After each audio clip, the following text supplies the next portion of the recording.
Hey there, I'm Michael from KodeKloud. Welcome to this lesson from our AWS Cloud Practitioner certification course. In this video, we'll help you build a strong foundation in cloud computing with AWS. So if you want to learn more or go deeper, check out the full course details below, and let's get started.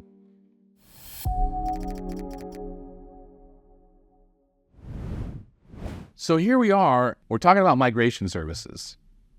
Migration and transfer on AWS, let's just do a brief overview of what we're going to talk about. So first of all, I'm going to mention the Cloud Adoption Framework and a service called the Migration Hub. Why?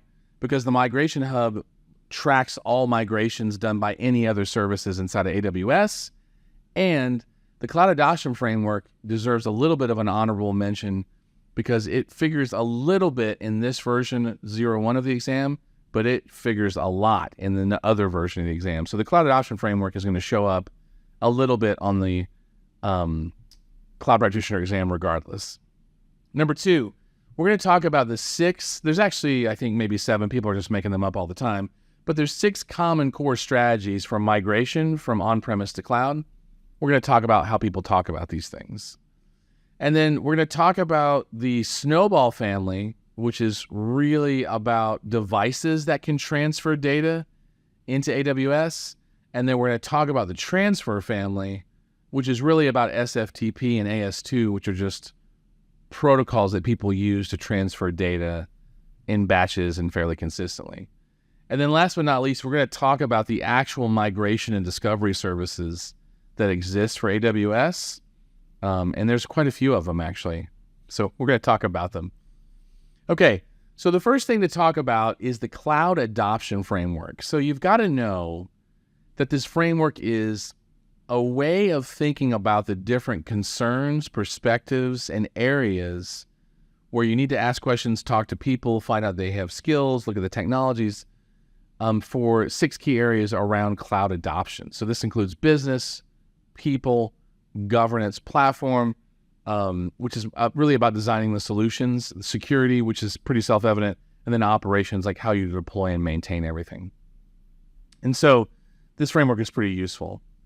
Now, in addition to the Cloud Adoption Framework, what if you needed to track all the migrations that you had going on at once? What if it was important that you didn't just have this perspective that allowed you to understand how to think about and plan and preview, but what if you wanted to track the actual migrations you had in progress? I mean, what if you had applications, you had database, you had data center migrations? How do you see them all in one place? Well, the key to this is what's called the Migration Hub. And so this allows you to centralize and see all of the migrations you have in place via AWS services. And so this is a great little tool. And anytime you launch a migration, either with the application migration service or the DMS, the database migration service, it can show up, your findings can show up in the Migration Hub. So that way you can have a centralized view of the migrations you have in progress. Now, that being said, what are the general methods, what are the general design patterns that people use when they migrate to AWS? And so AWS and the industry to a certain degree has 6 methods or patterns for migration. Which one you use, by the way, depends on the time, the money, the effort, and other factors like licensing, what's your time frame for migration, how long do you have, that kind of thing. So let's talk about the first of these, and the first is called just rehosting. It's got a nickname, we call it lift and shift. And in lift and shift, you just take the server as it is and you just move it over to AWS. You don't change the application on it. You don't change the database on it. In some cases, you don't even change the operating system. You literally just copy it up to the cloud. That is the quickest way to do things. You will get the least amount of benefit from an AWS migration, but you will still get some benefit. But you won't get as much as if you do the other models. But this is the easiest. It's the quickest, the shortest time frame. And then we've got replatforming. So in this particular case, you've got, let's say, an application or a server or some kind of service. You change it just a little bit. Like maybe you move it to a more modern operating system, but you leave the application and the database alone. Maybe you shift it in some way to like a more modern version, but very minute changes. This is nicknamed lift, tinker, and shift. This is called replatforming. And you've basically changed the underlying platform. Like maybe you've changed the operating system as an example, or you went to managed services instead of unmanned services. So that's lift, tinker, and shift. Now the third is considered to be the most invasive and is not as quick as the other two. This is called refactoring or re-architecting. And this is where you take the traditional server, you change it radically, and you basically reimagine your application architecture or your system architecture into AWS services. And this is the most costly in terms of time typically, but gives you the most benefit in terms of all the other aspects of AWS engagement. And then the fourth one is repurchasing, where you say, you know what, I was already running, let's say, Microsoft SQL Server on one side. I'm just going to purchase it over in AWS. It's still Microsoft SQL Server. I'm just going to move all my data over and be done with it, right? I'm just going to repurchase it over there. So I've already got a license on the traditional side, and I'm just repurchasing a new version of it over there. And then you've got retaining, which is really not a strategy because all you're doing, well, is nothing. You're just keeping the server in your traditional data center until it retires, until you don't need it anymore, which is really the next step, which is that you retain it and then you're just going to retire it eventually. So in this particular model, you don't actually do anything with it, or maybe you defer the decision to a later date. You just keep it in the traditional data center and then eventually it goes away. So those are the 6 strategies. And just to run through them again, you've got basically rehosting, replatforming, refactoring, you've got repurchasing, then you've got retaining, which is really do nothing, and then you've got retiring as your last strategy. Okay. What if you need, though, to move data to AWS, but you don't have the network pipe for it, and you need to do it offline, and you need to do a large amount of data? What do you do for that? What if you could get a device that plugs into your network, into your data center, and you could send that device AWS once it was full and have them just upload that data to S3 or EFS or whatever for you? What if you could do that? Well, guess what? AWS has small, medium, and large devices that will take care of anywhere from a few terabytes to a lot of terabytes to 100 petabytes of data. This is called the Snow family. So let's talk about the first of the devices that was ever released, and this is called Snowball Edge Storage Optimized. It usually just be called Snowball, but they've come up with a bunch of different varieties. This is a suitcase-sized device that you plug into your network, and it handles about 73 terabytes of usable data, 80 on the official device hardware. It's got another version, like a sibling, if you will, that is optimized to host virtual machines. It doesn't really actually have a lot of data availability to it. It's not used for data transfer. It's used if you need to host virtual machines in a remote location. And then it's got a bigger cousin called a snowmobile, and this is a truck that actually pulls up and has its own cooling and all of that, and you plug it in and it does 100 petabytes of data in a transfer. But there's no compute here, no virtual machines. And then AWS then released the Snowcone later on, which is like a shoebox-sized device. And it's really optimized for IoT usage in like factories, planes, that kind of thing. Very small, very portable, but still very powerful. More powerful than most desktops by far. So this is the Snow family. Snowcone's the smallest. Snowball Edge Storage Optimized and the Snowball Edge Compute Optimized are about the same size, but one is for storage, one is for compute. And then you've got the Snowmobile, which is for storage, and its main job is to basically schlep large petabytes of data. By the way, in the exam, they will sometimes refer to the Snowmobile as the exabyte class of data transfer, which is a little weird since it only does 100 petabytes. And they'll sometimes refer to the Snowball Edge devices as the petabyte data transfer services, which is a little strange considering they only do 80 terabytes at most. So just a little heads up there. Now, all of these devices, by the way, have onboard computing, They have end-to-end tracking, including GPSs. They have management and monitoring. They include encryption. They also include secure erasure, so your data is securely erased once it's done. And it is a network endpoint, so you can actually transfer data to it across the wire. And it is anti-tamper and tamper evident, meaning if someone messes with it, they know that someone has messed with it. They know someone has tried to tamper with it. That's the Snow family. Now, what if you needed to move data online instead of offline? Because the Snow family is great for offline or if you want to do remote compute.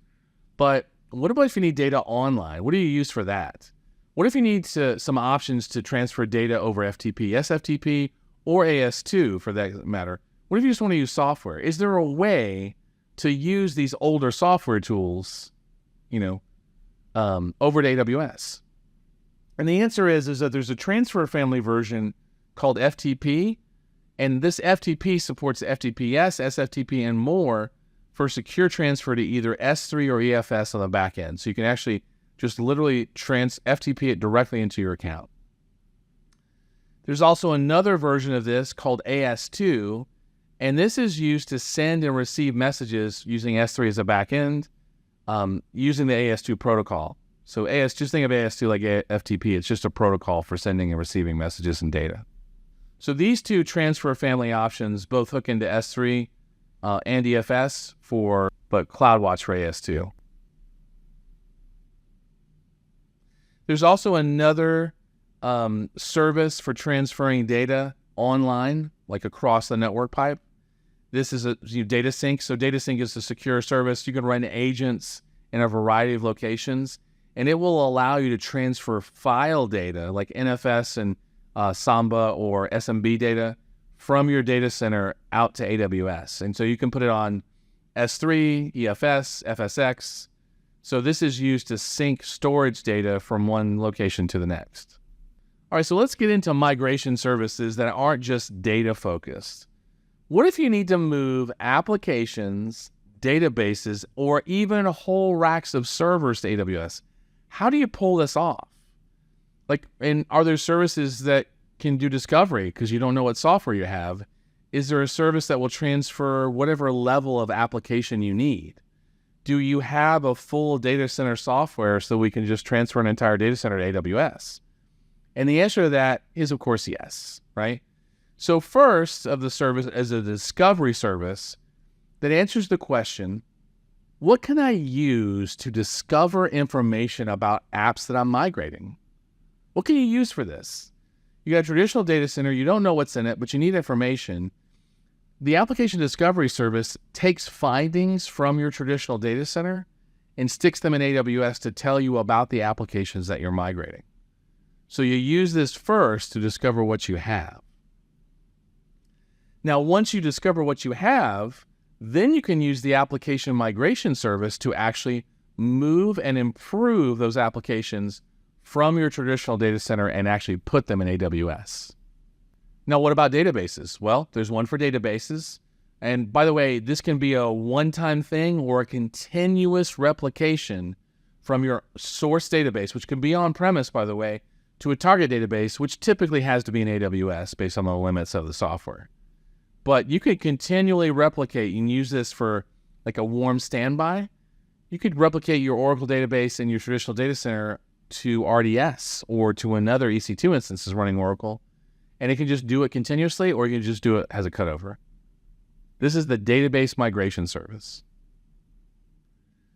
Now, if you want to migrate a whole data center, AWS acquired a company called CloudEndor a while back, and they actually retired their server migration service and put this elastic disaster recovery service in place. This is the coolest thing. It actually copies disks, tracks all the changes, and puts them in small EC2 instances. And when you go hot, meaning you go live with your failover and you want to cut over to AWS, it upsizes the instances, makes them live, makes the whole application, the whole data center live, and then you just transfer your traffic over and you're good to go. This is a block-by-block copy, so this is a very interesting piece of software. I've used it a few times. Highly recommend that you check it out if you're looking for a whole data center migration. And last but not least is that what if you need to migrate components of a mainframe to modern AWS services? So let's say you've got a bunch of different components and you need to migrate them over and you need to figure out how they translate into AWS services. This is what mainframe modernization does, is it will take all these pieces, it'll transform them, and then it will basically stick them into various AWS services as needed. So mainframe modernization is another cool tool that allows you to get off of legacy mainframe, if that's something that you want, and run that in a traditional AWS setting. So migration services summary, right? So migration starts with a good plan. So you got to remember that the cloud adoption framework is going to be your friend for any cloud adoption. Also know that the Migration Hub is going to allow you to track and centralize your migration plans and tools, especially as you launch migration services inside of AWS. Data transfer offline can happen with the snow cone, the snowball edge, or the snowmobile. And just know that AWS supports FTPS, SFTP, FTP, and AS2 for transfer into either S3, and you can also use EFS for FTP, and you can use CloudWatch for AS2. Application discovery is used for scanning inventory of migratable servers and apps. And remember that there is a migration service available at the application level, the database level, and the data center level, all available and ready to use on AWS to transfer from your traditional data center. And don't forget, last but not least, is that there is this awesome mainframe modernization service for engineering a mainframe migration to AWS. If you're ready to take your cloud skills to the next level, don't miss our complete AWS Cloud Practitioner certification course on KodeKloud. With hands-on labs, interactive games, and all the guidance you need to ace the exam, you'll be well on your way to certification. So click the link below to join the course today.